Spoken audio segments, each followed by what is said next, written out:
guys, thank you very much for being here. This is John Swift and Incentivize. They're both developers. John has also been a management consultant in town and has been developing for a long time.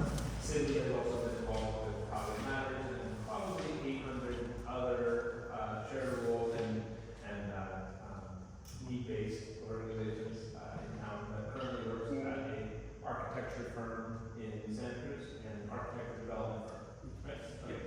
And John, the management consultant, developer, and long history in Santa Cruz. And we also,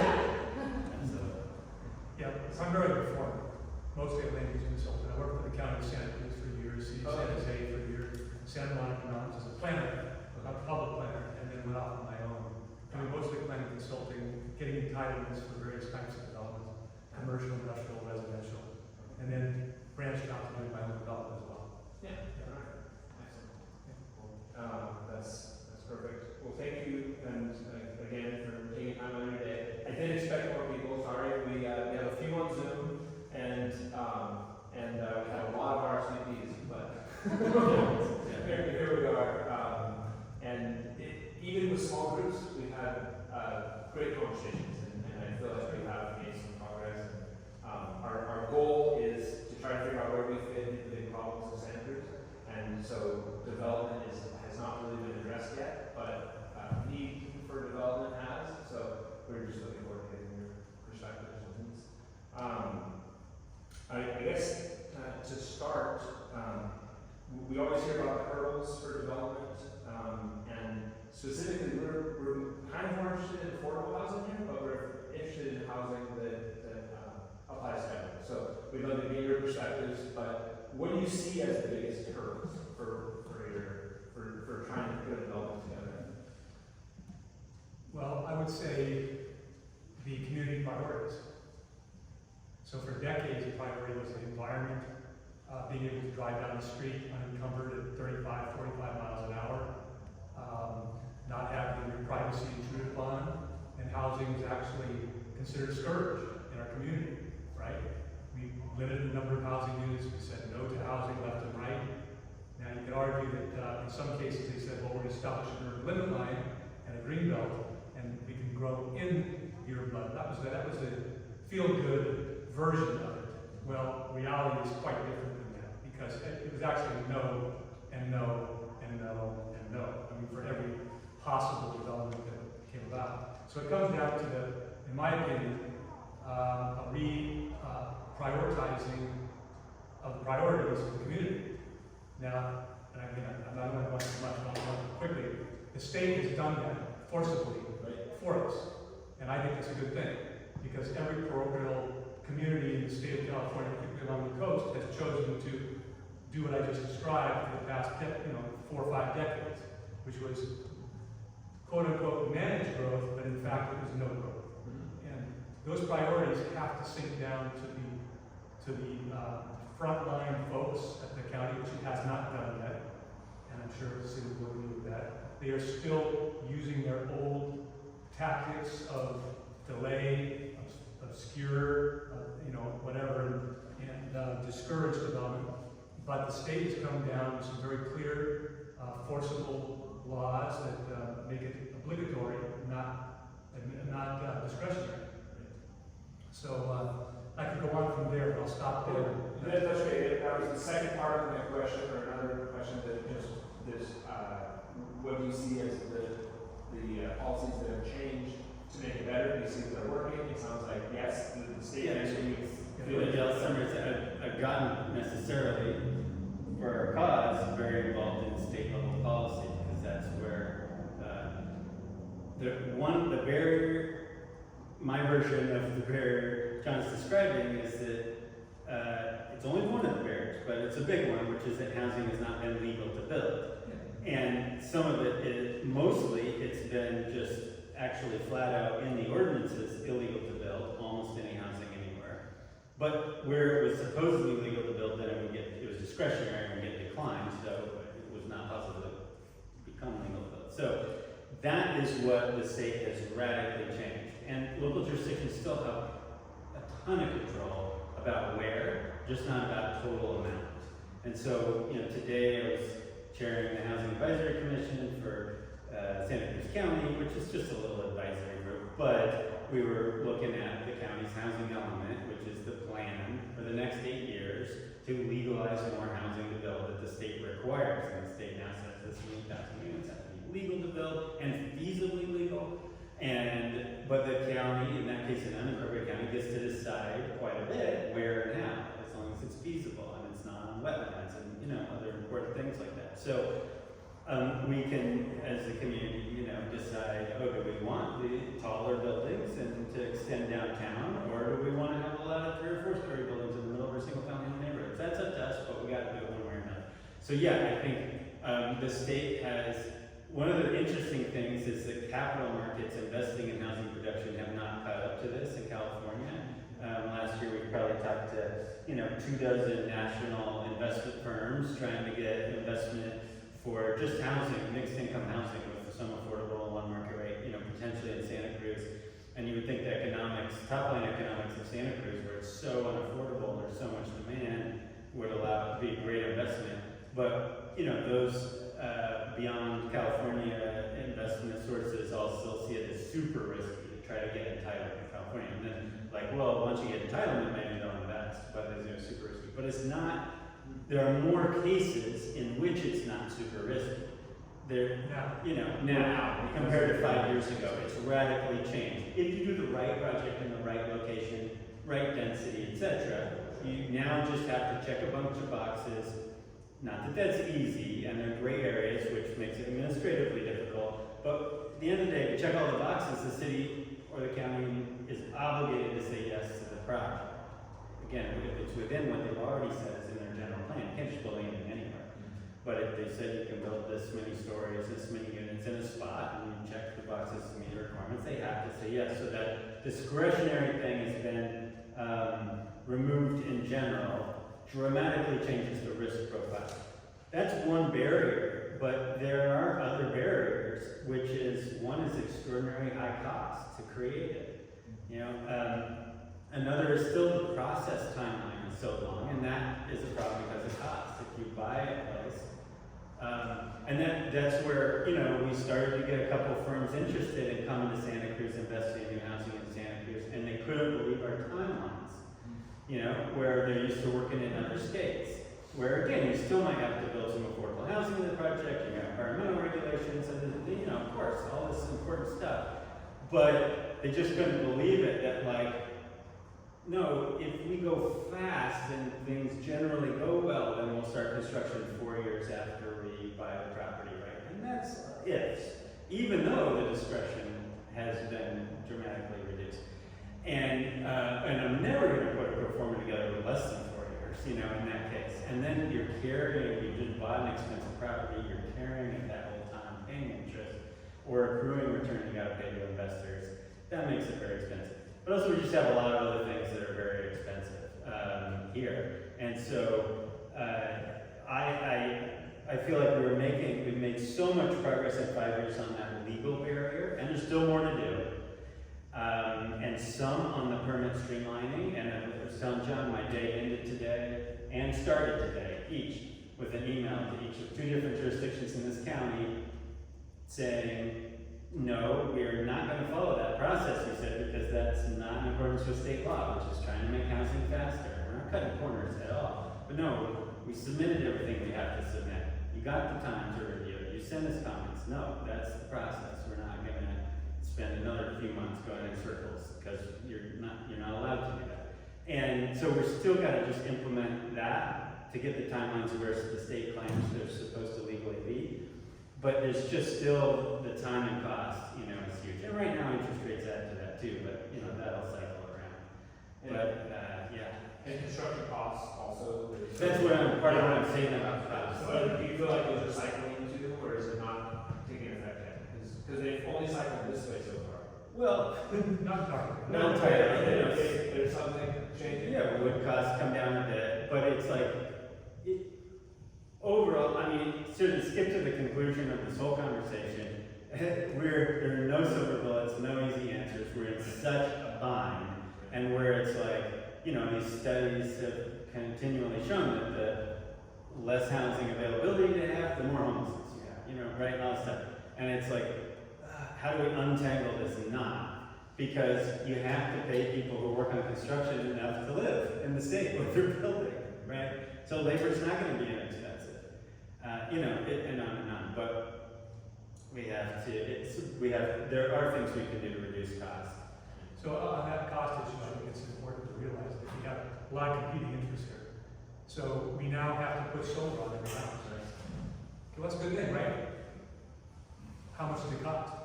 How much does the house increase in cost because of that? Well, 15, 20,000 easy, right?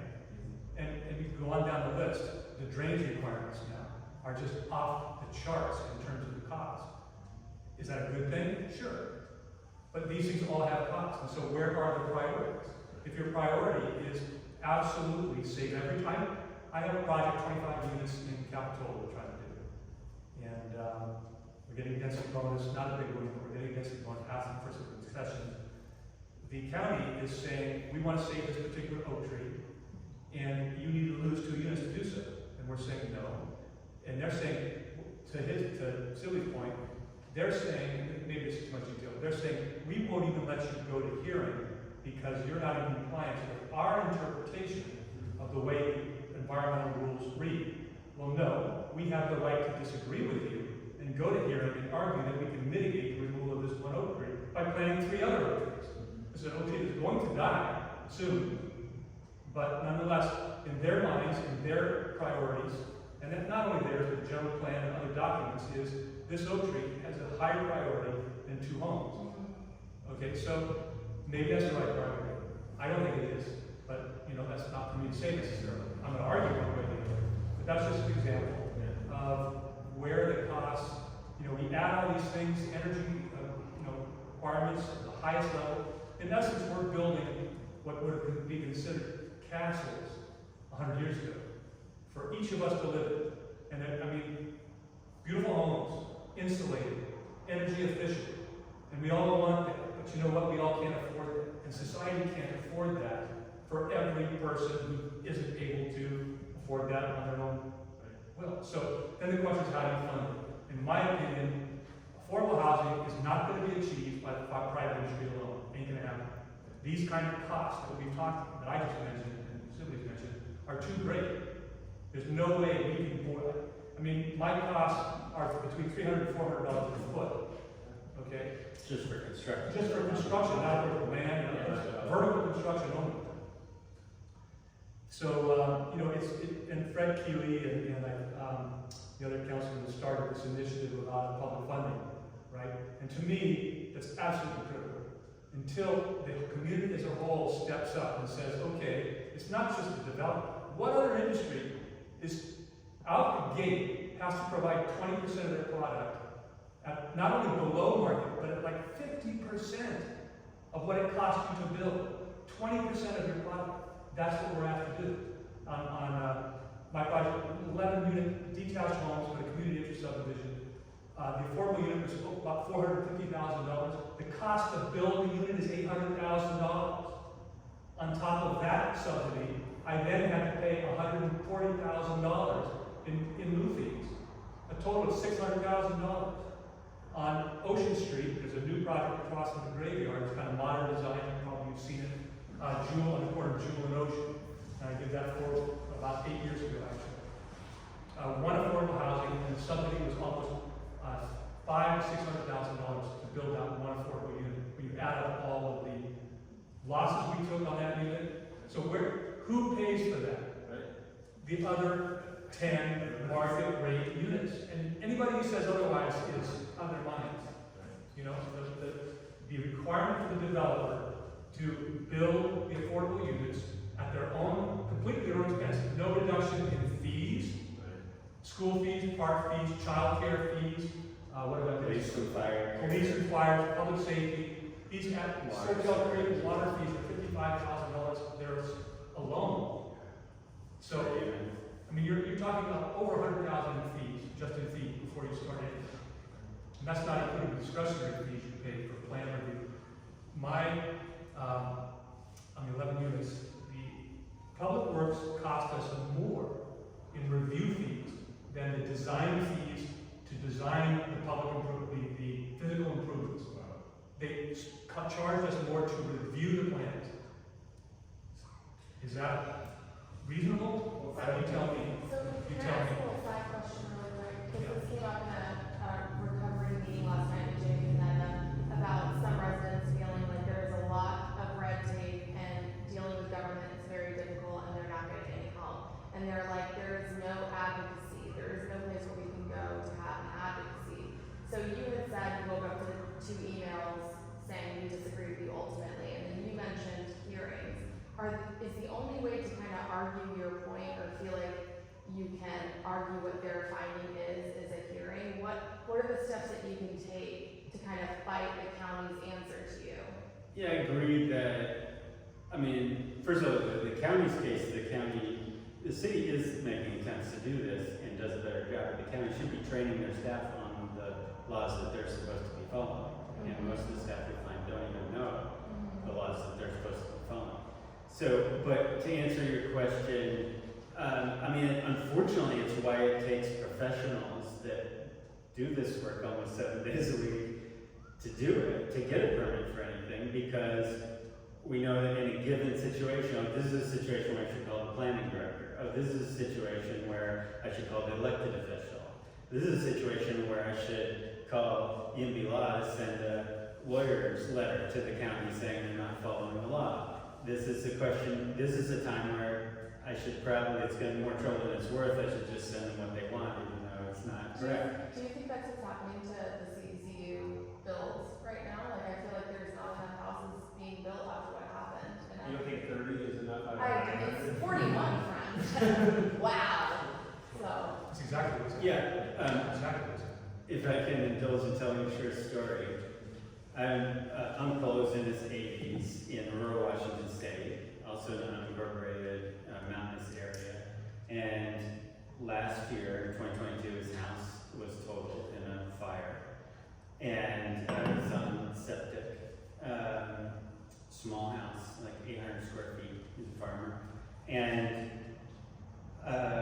he had insurance. And my dad, who lives next door, entrepreneurial farmer, and done some building and stuff.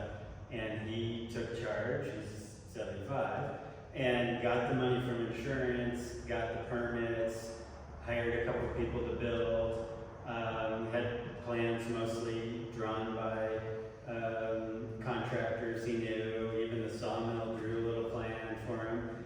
He got permits, got the insurance money, completely 100% rebuilt the house from ground up, and my uncle moved back in July 1st. The fire was Labor Day last year. And I was up there this summer. I helped doing some of the landscaping, water lines. You know, and so just a lot of the rest of the world works like that. For a small single family home where you're rebuilding after a fire in the same footprint, you know, same thing. And yeah, we're complete tangle here of trying to bring places up to today's code that wasn't really written to enable building septic and other things in the Santa Cruz Mountains, you know. And most of those houses are never going to go rebuilt. They're just never, they're not going to be able to become legal, time's expiring for insurance, and just the requirements, given the soils and everything, it's just not going to get there. You know, but meanwhile, we don't permit houses elsewhere in the county really either to make up for it, so. Yeah, some people argue that, well, why should we continue to build in an area that's problematic like that? I mean, floodplains is a constant question, right? In places that are continually inundated, should we rebuild there? Like New Orleans is a big question, right? It happened, how many years ago was that? Well, it's a long time, but not the only place. And that's a valid question to some extent in my mind. But to his point, Silly's point, where are you agreeing to build them elsewhere? That's not happening. Yeah, and if it's in the public interest to move people out of the highest wildfire zones, then we should have a system that helps that to happen. Right. And they should be able to take their insurance money, build something somewhere else, or whatever, right? Not that everybody wants to do that. But so to answer your question, yeah, there are And there are jurisdictions, the first one I saw was San Diego, that did set up a place where a counter, a place where you would go, that was on the side of the project proponent, like their job, maybe call it ombudsman, or, you know, that kind of thing, where it's like, they're there to help unstick things and in the greater system, and you could go to that party to when you felt stuck, or when two departments were telling you irreconcilable things, and you know, whatever. We don't have that around here, and I agree, that's a problem. The county has made noise that they're gonna have something like that, but they've never, in fact, the gentleman who works for me, played that role for a number of years in the county, but they didn't really give them the ability to do it effectively. And to Sylvia's point, you know, each department is so siloed at the county, drainage department, environmental department, and they all are trained in their siloed expertise, that no one is linking or understanding the relationship of one requirement, how it affects another person's requirement, and the cost magnifies just, you know, enormously because of that lack of communication and what's the word I'm looking for? Assimilation, whatever, of priorities, and reconciliation of conflicting, which is oftentimes the case. One department is saying one thing, another department is saying another. They don't care. It's up to, I'm not saying all the staff is, Right. you know, uncaring, Right. but they are limited by their bureaucratic situation, and they got a job to do, and their job is siloed here, and that's what they do. So I'm very interested to see, I mean, we've come so far in the last 5 years on the entitlement process, on zoning, that kind of stuff, right, at a state level. And there is activity at the state level to see how do we go the next step, how can we require, at least now one of the state bills, you know, if you want to go pay extra, you can get a third party to review building plans, and it might happen a lot faster, you know, stuff like that. We're going to have to figure out, you know, how do we resolve some of these other issues. I know in Oakland right now, there's when you apply for building permits, we have some projects in Oakland. By default, they don't review your electrical, plumbing, and mechanical in your building. They know they don't have staff time to do it in a reasonable amount of time. So you can pay extra, and then they will review it. But otherwise, you just have to build it to code, and they're going to come out and inspect it, absolutely, and you better have it to code, or else they'll make you redo it, right? But they're going to be like, well, those are things where mostly builders on multifamily buildings know how to do it to code. And so unless you pay extra and have extra time for them to review it, you could go forward and get your permit, and it's on you, right? Which ultimately it is anyway. The city approves your building permit. If something's not up to code, that you can't build it that way. So yeah, I think there will be continued movement on these fronts, but you can tell our day-to-day can be frustrating. So I think maybe it was before, but someone raised the issue of tiny homes. Yes. So tiny homes, you know, city has an ordinance, and the county actually adopted tiny homes ordinance. But the problem there is the overall requirements, septic requirements, energy requirements, all the things that I spoke about earlier that raise the cost of housing and end up being essentially what were palaces in the past. We now live in these palaces of varying sizes, but these tiny homes are maybe 200 to 300 square feet. So the question is, you know, are the codes going to be relaxed to these as well? And until they are, you know, it's questionable. And the tiny home, you know, we're not talking about tiny homes in terms of density, tiny homes in terms of one house, as far as I understand it. Yes. It's tiny home, you can do a tiny home on a lot, great. So that's going to save somebody some money, hopefully, if they can pass the septic and all the other geologic issues and everything else. But that's where, you know, is the priority the house, or is it the preservation of the neighbor's rights to have unfettered privacy, views, et cetera, et cetera. And, you know, we'll see. But the real question, in my mind, in terms of a viable alternative that could be, I still don't see it being a privately funded alternative, but maybe I'm wrong, maybe someone figures this out. But a tiny home community that's got to be subsidized deeply, that has standards that are appropriate to tiny affordable homes. Meaning they might not have solar, they might not have number of things that otherwise you might have in a palace that we live in. But you think that's better than a tent on the sidewalk? I think so. Oh, I think, yeah, it's random. But I think that's what I tend to agree with you, John. yeah, but I wouldn't mind if the we standard is one size fits all now, Yeah. right? And that standard, it is, like I say, equivalent to a palace that was built, maybe 100 years ago. And- No one has ever in the history of mankind lived in homes like we live today. Well, that's great for those who can afford it, but guess what? Not everybody can. Right. And maybe we can provide them with something that's not as energy efficient, or this or that. And yes, there's costs. Anyway. Do we know of successful communities that are doing that in other areas? I was in Seattle fairly recently on the train out from the airport, and we passed some tiny home communities that were clearly tiny home communities, and they were regulated. They had, they had fences and signage, and it was like you could tell they were a project, and it looked like a reasonable solution. Well, there's been one in San Jose for a while, and there's somewhere else in East Bay is doing one, I know of, but, yeah. And there's been RV type attempts at that, Right. mobile home type attempts. But trying to do that, whether it's from a shelter, a small shelter rather than bathrooms or in a different building, or it's this official tiny home that's on chassis, but it's much more of a full self-contained studio apartment. Those are not in the category where the state's requiring them to be allowed, yet. And so it's very hard to get permission to do it. And so, not really, right? What's that? I guess our county said. we got the county to follow, and San Jose's done this, but it's like you can have one on a lot, and it counts.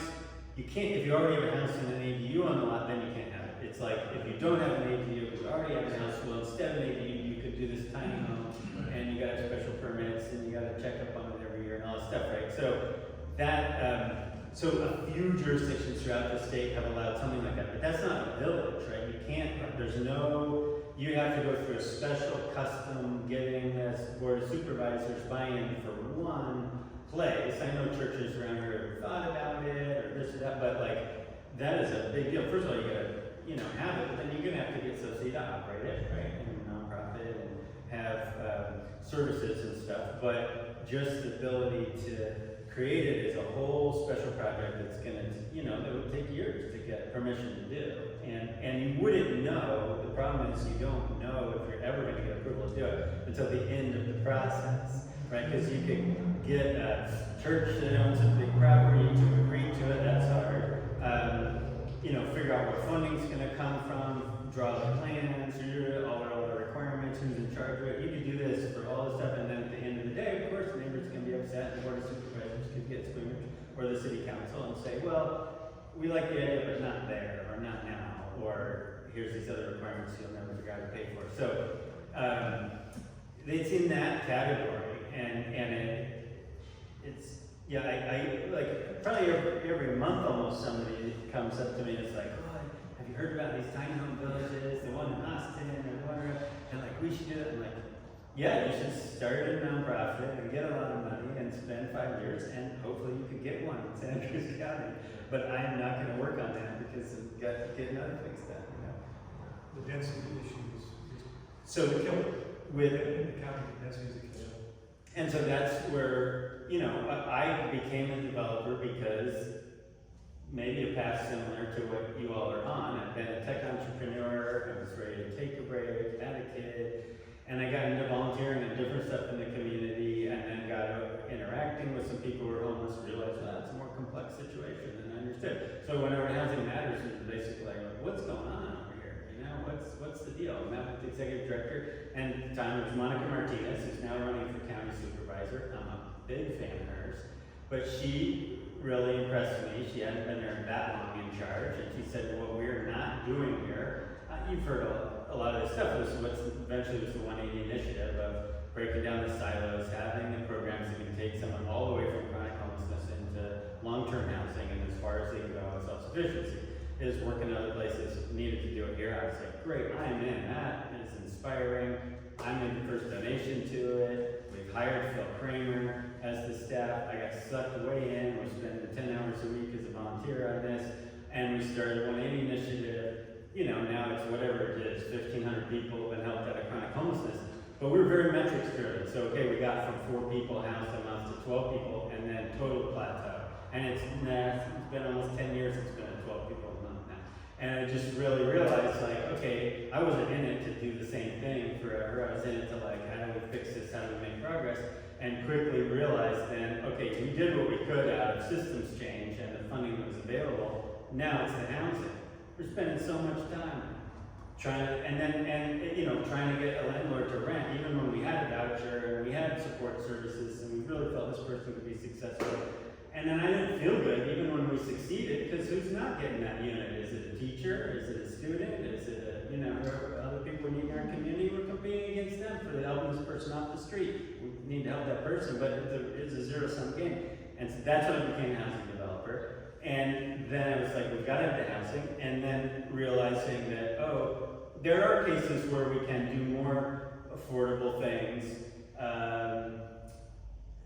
that pencil out, but obviously I spent a lot of years learning from John and others how hard it is. But the tiny home village, where I was going, part of where I was going with that, the difficulty of that, and the feeling like never going to get permitted here until state law changes or something, is how we ended up with it, Harvard West, doing the big studio project. So I started that project, took it on for years, and then eventually, once we got it entitled, which was very hard for the city, and frankly, it felt like the city staff was not supportive of it for years, and we figured out how to work around them, and then use some new state laws. Got it approved, helped raise some money, and turned it over to Housing Matters, and then Mid-Penn, and they're gonna get it built, and it's awesome, 121 units. But 121 studio units, which is transformative for Santa Cruz, permanent supportive housing, great. That's kind of where my mission started, and then branched out to all the housing we need. But it's going to cost over $50 million, 121 units, $50 million. Yeah, and they're like 300 square foot units. And there's a whole floor for services, so it's not just the units. 20% of the building is a whole bunch of services space, which is really great. But that's with zero land costs. They already own the land. And so a bunch of that's because it's even more expensive when you use public subsidy. You spend a lot of extra money, huge amount of extra money when you get public subsidy. But that's the only way you can make all permanent supportive housing, to John's point earlier. So the subsidy system should be more efficient, should not be as wasteful as it is, okay? But that's the only way you get that. So, but we made the project happen using a lot of private money and stuff because it, needed to get on the ground. So, anyway, that's the point, is that that kind of permanent supportive housing is very expensive, and I still believe that's the right solution for the 10% of people who are homeless in our community, who are only going to succeed with that level of housing in that location with somebody to check on them every day, control the ingress and egress, and all that stuff, right? But that's a minority of the homeless population, and some people only need that for a year or two, some people need it long term. So that's the expensive solution, but it's for the most expensive people who are on the street. Most people who are homeless, really, we just need a better housing market, and then there's people in between somehow. So, John, you had talked about the high density bonus. Are there any other incentives to build more affordable housing? Well, the density bonus comes with the right to get concessions and waivers on zoning standards. So that's a huge issue that every one of my clients and I use myself. So density bonus, I don't know how much everybody understands about that, but it's a factor of number of affordable units and depth of affordability. So, and the idea is that the additional density bonus in market rate units subsidizes the additional affordability or number of affordable units. So, like we've both been saying, this has been a game changer, hugely, and everybody complains about the stuff down, not everybody, enough people who've all heard it, complain about downtown being, these are just, luxury apartments or whatever. Well, yeah, how are you going to pay for 20% affordable units? So count it out. There's a lot of affordable units being built here. I'm doing a 380 unit project on Ocean Street right now, and it's going to have 50-something affordable units. Is that something to laugh at? With zero subsidy. With zero subsidy. Is that something that's Sure. well, guess what the Public cost is? subsidy. The reason it can be done is because you're getting a density bonus and can charge rents to subsidize the affordable units. And there's so many people out there, unfortunately, in decision-making positions that know the reality of this, but refuse to say it publicly. I could name names, but I won't. Oh, please do. But in public hearings, I've said, every unit should be affordable in our city from this point forward. What are you smoking, number one? And number two, what economics class did you go to? Okay, so until you are willing to spend $10,000 a year in additional taxes, probably, let's see, $60,000 by 10,000 is how much? I mean, I don't know how much it's going to take, I'm just being facetious here. No, but But we aren't going to do that. Yeah. Federal government doesn't seem like it's going to do it. My answer is there is no solution.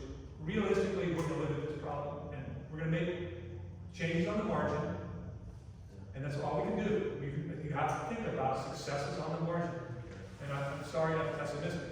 I don't think in my lifetime, which was shorter than others, but we're not going to solve this problem.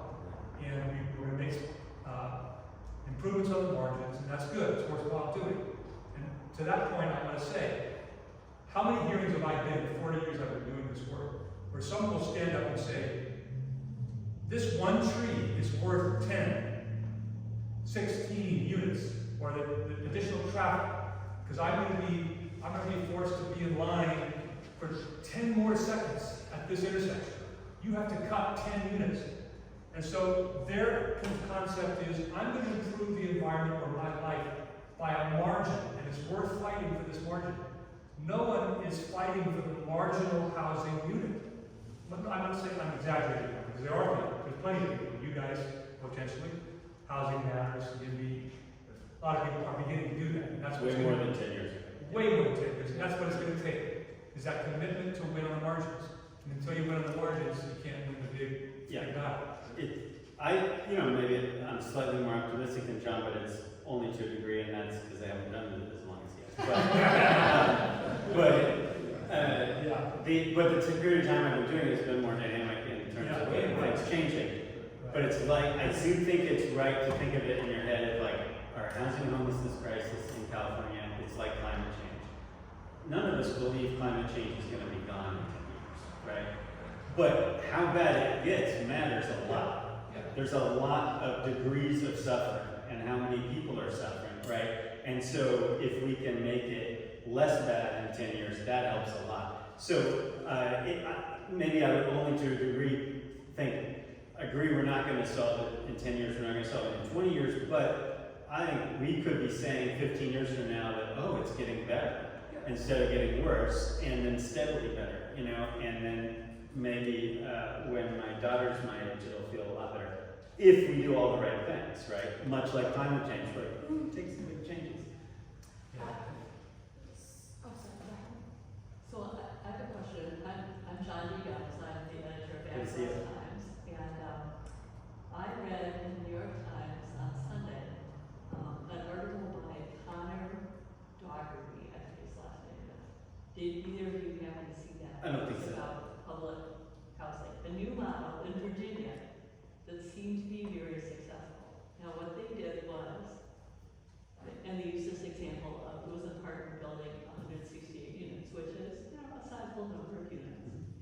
And what they did was, the government, so like the county or the city, created a 100, I think it was million, and maybe it's bigger company or whatever, but they created a fund that they would use to lend to the developer because otherwise where do they get the money? A bank, right? Or private investors.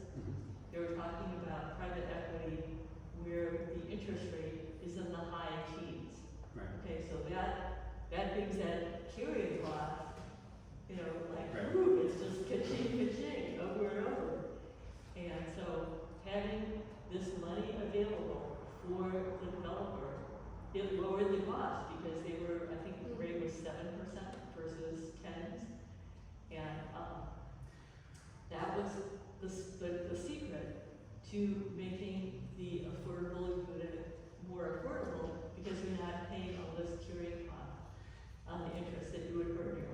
Yeah, so, I mean, that is a version of what I work on all the time. That's what I try to do in a private way. So I started New Way Homes, which is a nonprofit, and it runs an impact investment fund. And so individuals and nonprofits invest money into New Way Homes, and New Way Homes lends the money for the early phase costs of projects when capital would want the highest return to set them on a more affordable path. So we're doing a little version of that here, trying to grow that. In California, if that government loan was seen as below market rate, then it would constitute a public contribution to the project and trigger prevailing wage and other requirements that would significantly increase the cost of the project. Roughly 30% increase in the cost. So, now, there sometimes can be loans that don't trigger that, but it's a tricky thing. But, you know, yes, we gotta, it's like, you know, we have a third of the housing development industry that we need in California, I would say, and many others have said when you look at how many houses we actually need to be building per year. And so I think we need 100 flowers blooming in terms of different models. And so one of the state laws that's finally making progress this year is at least starting a little state agency that could fund public housing. You know, we can do public housing well now, and that's just one model, you know, of like some jurisdictions actually being developers and creating their own housing as opposed to funding nonprofits to do it. That's not going to take over and do everything, but be another thing that we should see if we can do well, you know, as a state. And we need a lot of other models, and that's been my thing, is that our existing models are not going to get us there, and so I believe we can unlock huge amounts of capital that will take a lower return if we can prove it to be less risky and have a structure. Yeah, because I wonder, you know, how come it's, you know, legal and doable, and they have the apartments already, you know, built and rented. You know, how come that model was doable in Virginia, but it's not doable in California? Is it a lot? California uniquely has made development harder than any other state. There's where the change has to come. Exactly, and things have been changing, but there's no political will to change the prevailing wage laws. So. To add on to that, we have, oh, he just jumped off. Sorry, dude, I'm asking a question now. So, Evan from the Free Guide was on, and he's saying, are you saying that more affordable units would get built here if we got rid of density bonuses and instead reduced costly building requirements? And then the second part of that is, are we hearing correctly that one way to reduce building costs is to shorten approval timelines and cross-train county staff so they understand what the other departments are doing? Yes, to the second one, shortening and following the rules, but doing so efficiently would make housing more affordable to build. Yes, reduce costs, make more projects feasible, get more done faster, etc. Yes. Changing the culture. Changing the culture. Yeah. No. Yeah. The first one I don't think was quite right, in that density bonus is a really powerful tool to solve some existing problems in the code, or where we have overdefined codes where any one property can hardly ever meet all the requirements we have. There's always something. But by doing a density bonus project, then you can get the waivers or concessions around the things that aren't really possible to satisfy if you want to do apartment building, things like that.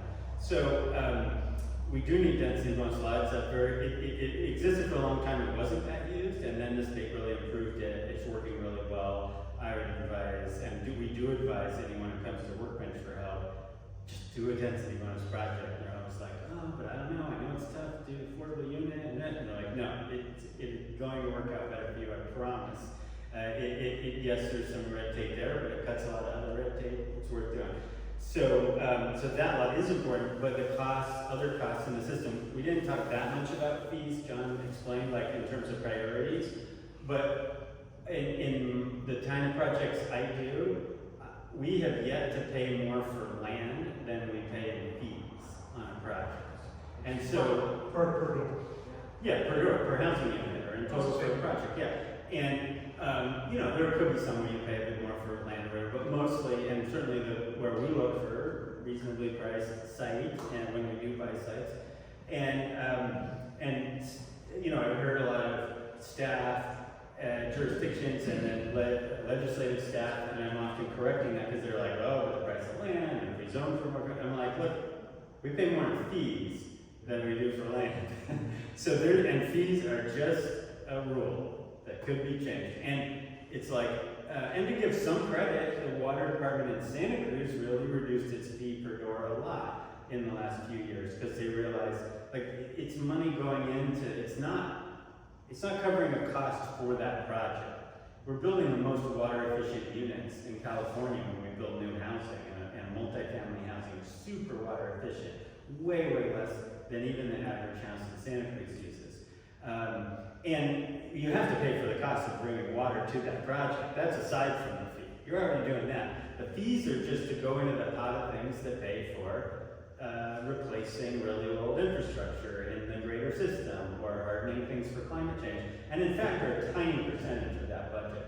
And so the Santa Cruz City Water District did, again to its credit, did a study and at least significantly reduced the amount per door for smaller apartments or rental units and multifamily and stuff, and made it more reasonable compared to a lot of jurisdictions.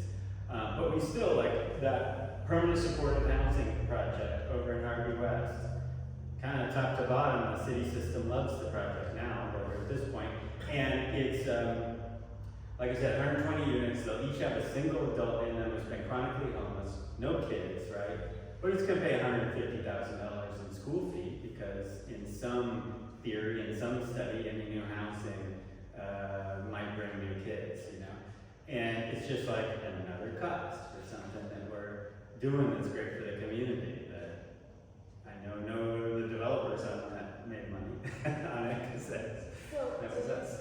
To his point about reducing fees, if that would increase the amount of affordable housing overall, I'm just wondering, and I know this isn't a dumb question, I'm really sorry, where do the fees go? So there's an exorbitant amount of fees, let's say to the county particularly, and a lot of these projects go nowhere because you don't find out they don't work until the end.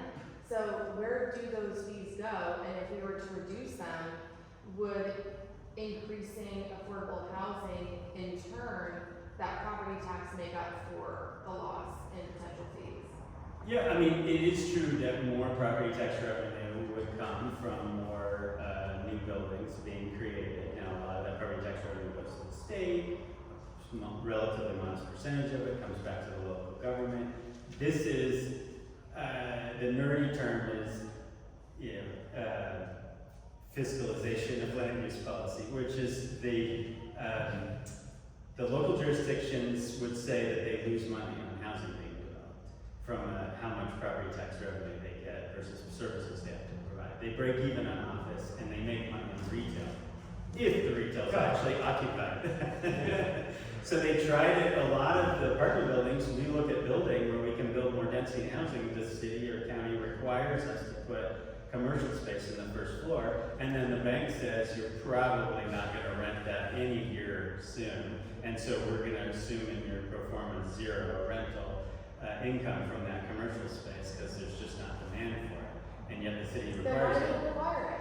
Because because it doesn't cost them money to build it, and the only thing the city makes money on is sales tax revenue. Oh. So to that point, I just want to elaborate on that a little bit. The county used to have a requirement in a mixed-use project that you have 50%, you can have no more than 50% of your project being residential.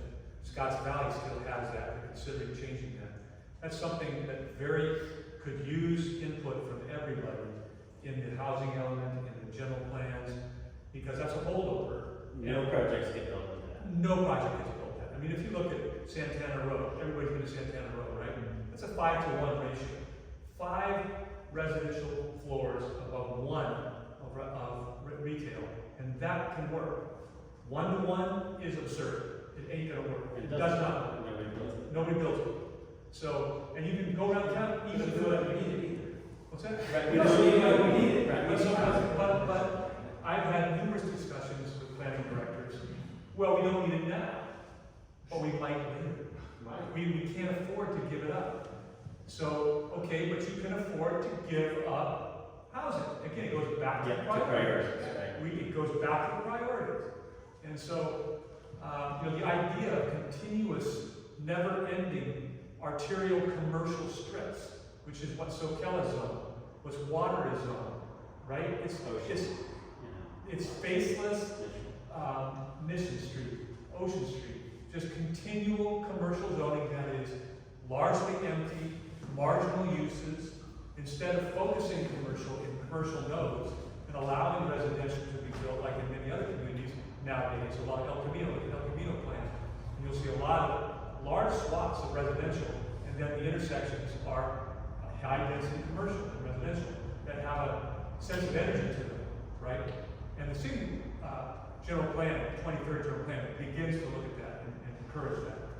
But this idea that you gotta have 50% commercial is just, it's so antiquated, but the planning staffs have just been so resistant to changing that in Scotts Valley and in the county. They're gonna come around, I think. And that's one of the things the state is Yeah. more and more, one way or another, requiring changes to. Another thing that's super expensive to build is parking. And we have a lot of housing with off-street parking.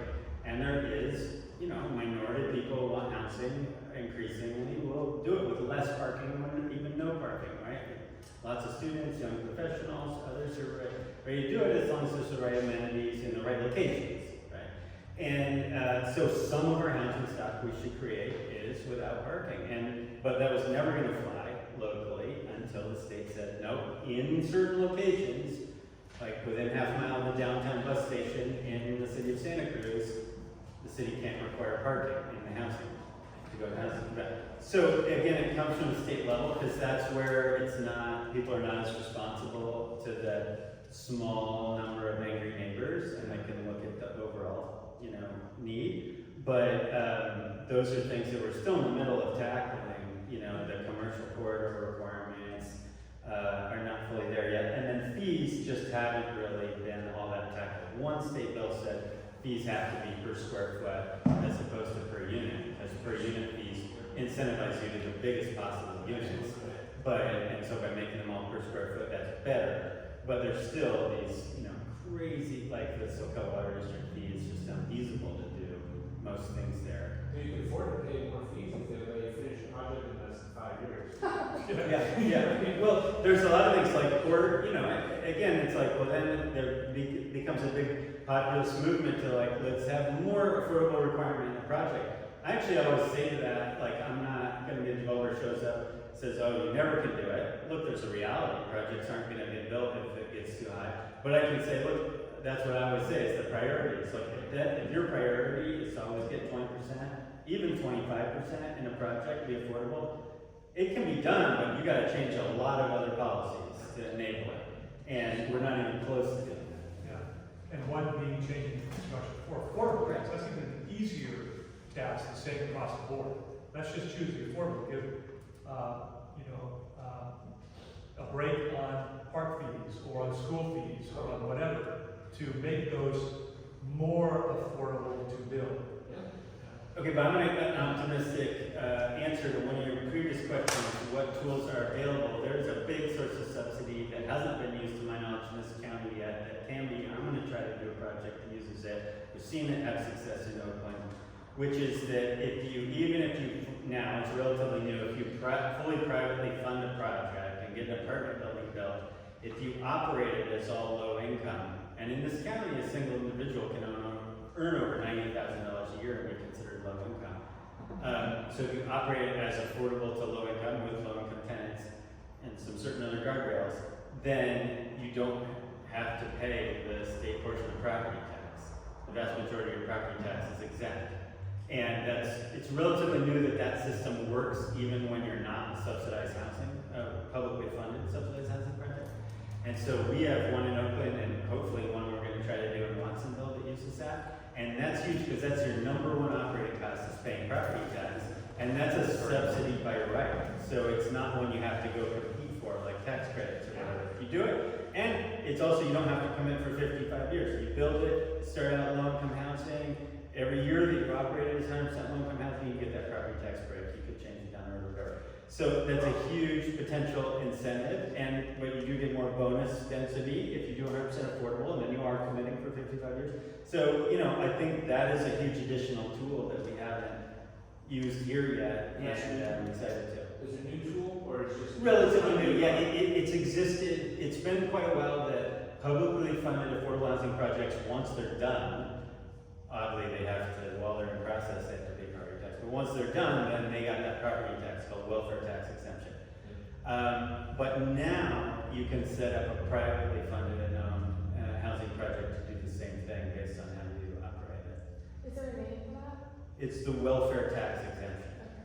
So it's just, and it's the same way like a charity that owns, like this building, I bet probably doesn't pay property tax. It's owned by I assume a private nonprofit, and it's operated for charitable purpose, and so it doesn't pay property tax. So it's been easy. You could build an opera and only wealthy people come to it, and you don't have to pay property tax. But on housing, that's all low income. That hasn't been the case in the past. So now you can, and I think that's a potentially powerful tool for that workforce level. Like that's different from folks out of homelessness that need very low or extremely low income affordable housing. But we need a lot of low and moderate income affordable housing because that's who's, you know, in so many jobs here, and that's not going to change. You know, we can't double the wages of everyone working in education and tourism industry and everything else, right? But they got to be able to live. Can I ask a question going back to the tiny homes idea? My understanding is that the county of Santa Cruz, the board of supervisors, allow them in unincorporated areas, one per parcel. Right. And the conversation is much different in 4 cities. And they're not quite as forgiving or open-minded. Do you ever see that changing? Yeah, I could see it changing. I could see the city of Santa Cruz would probably be the next one. It would just have to be the right the right city council people, somebody on city council championing it. They could copy paste the ordinance from the county or from San Jose essentially. And look, you just get a few a year. It's not going to be this big thing. It's pretty regulated, you know, and it would be something that could be done. So yeah, I don't see it. I think they would probably be the first city where it starts with a line, but you know, it needs someone there deciding that's going to be the thing they work on and really push through and stuff, getting the votes for it. And do you think that and the new ADU ordinance, do you think that has a measurable impact? Absolutely. The only reason we have the tiny homes ordinance to that one in the county is because Manny, that's what he was on his checklist. And for when he got elected, and you know, he's found a lot of things are hard to do, but he got that one done, and that's great, right? And so it was one, and then he went and made sure he had 2 other votes on the supervisors, and he got staff to do it, and it eventually got done, right? So, but absolutely, and statewide it's measurable. I mean, we're only building roughly for the last, you know, since the Great Recession, 100,000 units a year in California housing. Roughly, that's what you could say we do. And fewer than 20,000 of them are deed restricted affordable housing units. But now, since that raft of ADU laws, I think it's north of 15,000 units a year of just ADUs in the state of California, and it's going up every year pretty much. So that's, you know, not a drop in the bucket. Is this a regulated amount per year, or can they open it up? Oh yeah, no. It's just what the market is building, given how hard it is to build housing. There's no limitation on the number of ADUs. Or total housing production in California. You know, San Diego County has no charge for an ADU because they want 100 years of property tax.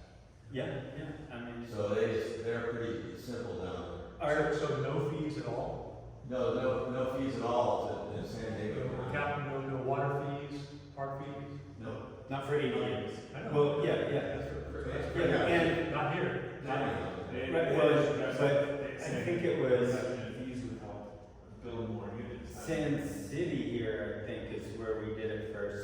So Workbench has designed pre-approved ADUs for like 8 jurisdictions in California now. And we're in the middle of doing it for Davis, and Plumas County, and a couple of, you know.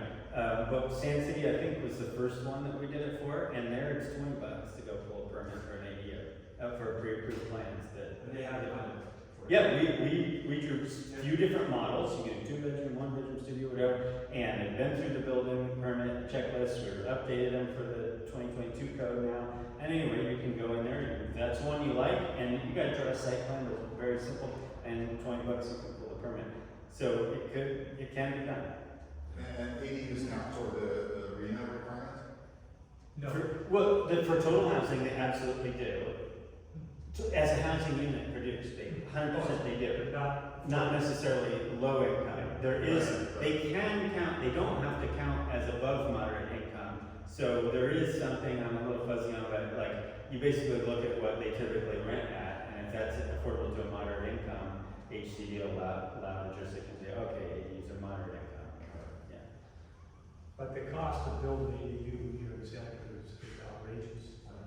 So, What do you, like, $300,000, $400,000 people are spending? Is think of that? it per square foot.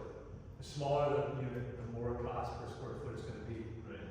So, you know, $300 a foot is cheap Yeah. in today's world. I don't think anyone does that anymore, do they? You still use that number? Yeah, but, no, not 300, but in the threes, put it that way. Yeah.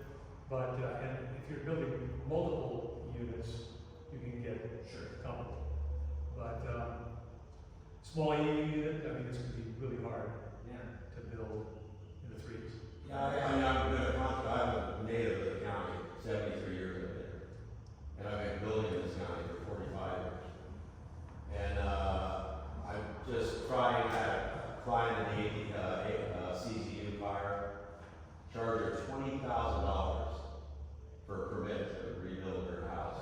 That was just a fee. That's cheap. They wouldn't accept her, soils report dated 1996, so we had to get a soils engineer involved, there's another 10,000 there. And they just nickel and dime her, and I was just starting the project, and I was helping her out because she couldn't store any of the building materials, so I have a fruit ranch up in the mountains, so I said, bring it over here, I'll store my orchard for free for you. Let's just get the thing done, she's an old client of mine, I've been working for her for 12 years, and she's a single school teacher ready to retire.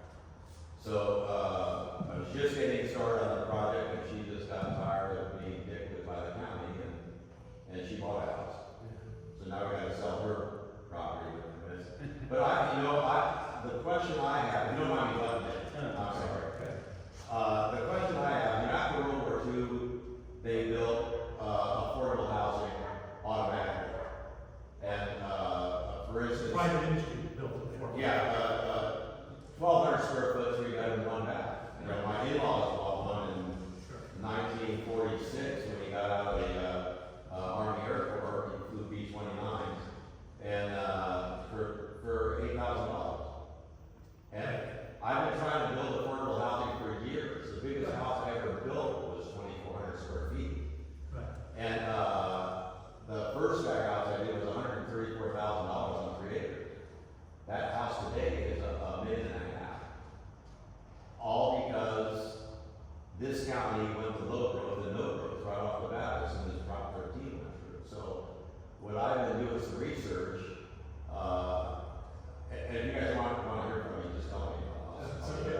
But I did some research. Red Lodge Road is where I live. And when I was a kid, we were fruit ranchers. When I was a kid, there was 12 ranches on Red Lodge Road, and our property taxes were about $250 a year. And so up until the late 60s, I'm figuring, I did some research a few months ago, I'm figuring they had about $5,000 worth of revenue off of Red Lodge Road. And now there's 60 homes on Red Lodge Road. The guy behind me pays $32,000 a year in property taxes. So I took all the properties that sold recently, and me and 2 other guys are the ones who've been there forever. And I figure the average property tax is about $10,000 a year.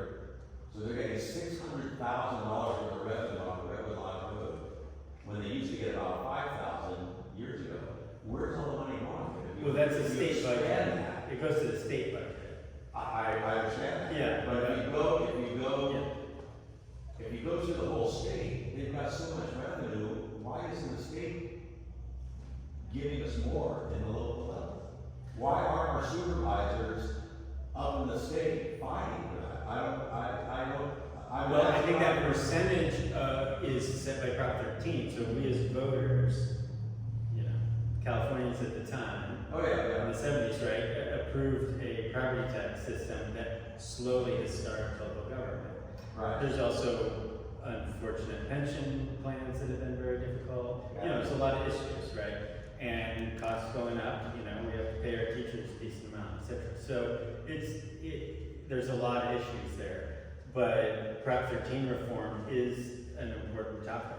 And so one of the things, I just want to pivot a little bit on that to say that the reason some things are really going in the right direction now in California on housing is because 10 years ago there started to finally be more grassroots support for productive changes on these things. And people saying, oh, we actually need more of all kinds of infill housing, and yes, affordable housing, and just yes, total amount of housing and infill, and housing with transit, and, you know, et cetera, and just legalizing enough of it, and, you know, et cetera. So that's made all the difference. And so one of the things that's powerful to do is advocate for changes, you know, pick a couple things that can be done locally, but also pile on and advocate at the state level. And our state legislators do need calls of support and calls into committees. And, you know, I like California YIMBY. There's several groups that have YIMBY in their title,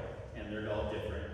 But California YIMBY is my favorite one for working on state policy. I think they're really smart. I agree with 100% of what they do. And so when they have bills, they don't pick easy fights either. Like they don't bother leading the work on bills that are obviously going to pass. Like they really, and they're trying, and they don't want to pass bills that aren't going to do any good either.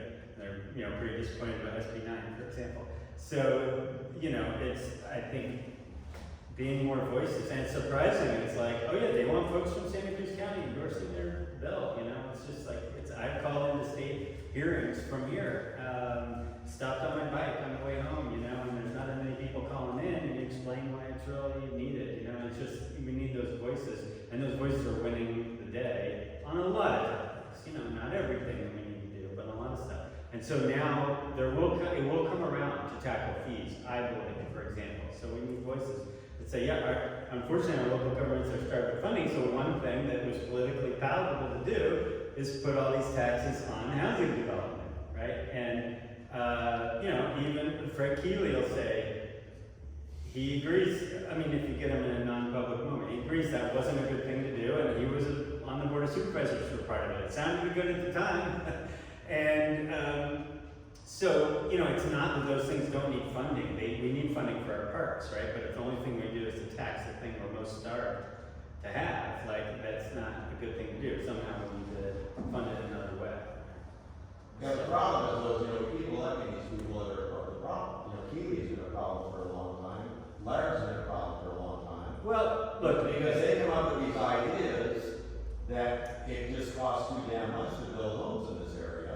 And I even have my contractor's license, I'm not building anymore. I'm tired of private government, but you know, you were saying ADUs are expensive. Well, a friend of mine who does all my grading for me, that I went to first grade with, he does stuff in flat ground. There's soils reports for an ADU. Well, ADUs are on a steel frame, they'll float. Why are we spending $10,000 for engineering when it's not necessary? yeah, The exactly. stuff we spend money on is not necessary. So what we have to do on this stuff is, some of it is there for no good reason, right? So, and it can be changed. And it is like, even if you're tired of Fred and John, like they can be allies on a lot of topics, but they need to hear from people. I know that, like John Larry gets calls from people who don't want him to support some of these state bills, right? And so it's important. It's a small thing, but we can all take a few minutes to do it. I know John makes calls, you know, we got to hear from the other side, and it makes a difference, right? And then we also got to campaign and elect people with new energy who are ready to shake things up more in the right way. It's just a challenge.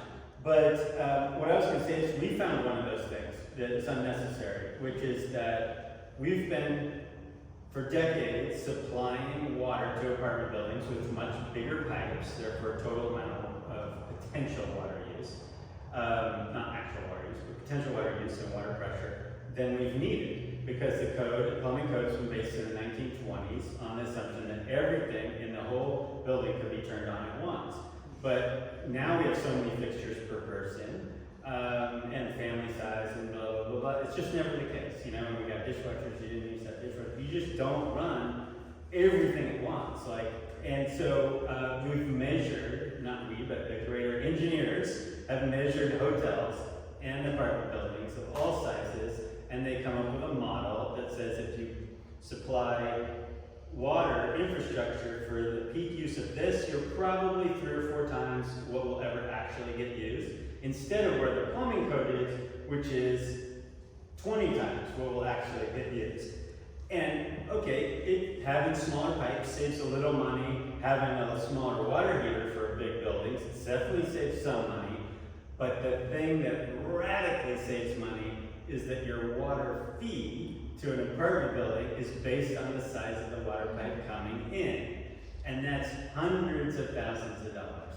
So we got the county and we got Oakland, those are the only 2 jurisdictions we've gotten so far, to adopt something that California has already approved, this alternative calculator for water tests. And when we talk to like city water district people, they were like, oh yeah, we know that. You never use the whole, 1.5 pipes worth of water, but that's the way it is. And it's like the plumbing code has to be adopted by the city, but the fee is paid to the water district. They don't, that even though they're connected, those staff are not talking to each other, so no one really cares to change it. So once we showed up, gave all the reasons, we got a couple jurisdictions to save it, and we're saving hundreds of thousands of dollars on some of our buildings. It's just like, it's replete, but, and the problem is, it's not my job to go through the whole code and find this stuff, right? Some of it takes state changes, some of it's local changes, and it's just like, well, I got time to like work on one of those things a year, and so we need, but when they do happen, we need people to support it, or you guys find one thing to champion and go for that one thing, Well, who are the power brokers out in the county here? Because, I testify to the board of supervisors of the CZ fire victims, because I go to all their meetings, and there's numerous complaints, but I don't see any board of supervisors there. Like last night at Jimmy Panetta's deal, I didn't see any board of supervisors Well, at these meetings. I mean, they do go to a lot of things. Yeah, I know, but, Excuse me, but there are 2 seats on the Board of Supervisors where the incumbents are not running. So, well, I've been asking there's the board of an supervisors in my opportunity, district, which is for managing this, people to take and a I'm trying to position. stay out of the politics type situation. But, I mean, You can't change into this and say other politics. yeah, I mean, That's life what it is is. politics. Your negotiations with your wife is political. I hate to say it, that's my view. well, thank God I only got to go for it. But I mean, life is politics. Yeah. And you're talking about changing stuff and being dissatisfied with things. Well, I was on the Lower Grade School board for 6 years in the 90s. Well, I know, but, And I was asked to run for that, I did. And well, I'm not saying that you. I had more fun getting shot at in the Army than I did on the school board. But you gotta find the part of the process you're willing, if you care, you gotta find the part of the situation you're willing to do it. Yeah, not everybody wants to run for office, I don't, that's fine. But we can support the people who do, or we can call and support certain policies, or we can do something else entirely and work to help projects, there's a lot of things to do. You just gotta find the part, that where you feel you can make a contribution, and we need you to be doing that. And we're getting to. And we're running out of time, Yeah. we do have someone who's in the room after us, so. Okay. We really appreciate your time here, and is there anything that you wanna, I love that idea, find something you are passionate about and work on that, and I feel like that is our purpose here, we're trying to figure out where we fit in this solution and how it's built, but, is there anything you want us to, go away with? I mean, this has been really informative In and. my opinion, when you are at a party and at family events, Yeah. it's about expressing the priority. And Yes. housing for people is a priority. And it's as much a priority as saving that tree, or saving that, whatever, that lowering the intersection congestion level. That homeless person that's needs a home, but also affecting other aspects of our community and taxing our community in many ways, housing is a big part of the answer. And I'm all for that, we need more housing, more affordable stuff. Listen, I'll tell you, the county, and I got 45 years of experience down there. I looked at a lot on San Soquel Road years ago, and the guy wanted to sell it to me, it was 13 acres for $300,000. And I went down to the county and they said, oh no, it's beyond our development envelope, we will never split that up. Right. 2 years later, Locatelli bought it